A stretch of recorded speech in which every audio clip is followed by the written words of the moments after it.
and to find a non-Chinese buyer, or meaning an American buyer, or face a U.S. ban for the popular app that has right now over 170 million monthly users. So for more, I'd like to welcome in cybersecurity expert and CEO Secure Anchor, Eric Cole. Eric, so good to see you this morning. Thank you for joining us.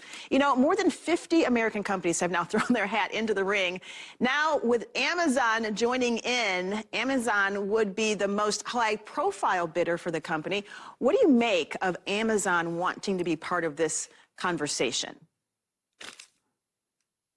It's pure brilliance on the part of Amazon, because what you have to remember is TikTok is not a social media platform.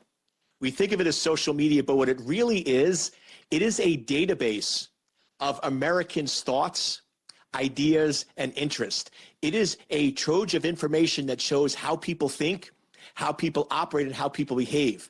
Imagine the #1 retailer having access to that type of information. The amount of predictive analysis, the target marketing, the customization, and the focus they can do on American citizens, which really raises the question of where is the federal privacy laws in the United States to protect and secure our information?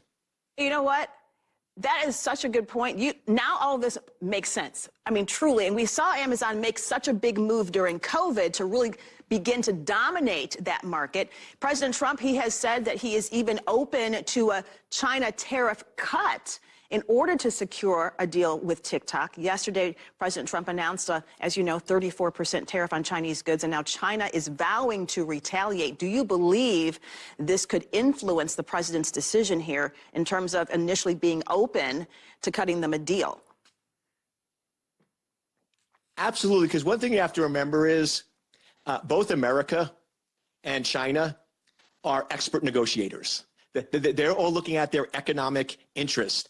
And if China can actually use TikTok as a leverage point to lower tariffs, so this way they can actually sell more products and be more competitive in the United States, it's a brilliant move, because here's the thing you have to remember. They already have all the data on TikTok.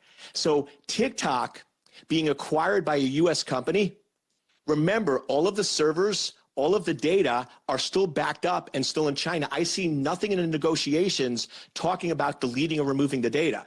So even if TikTok becomes owned by a U.S. company, ByteDance in China still has the data, they still have the information, and they can still do the predictive analysis.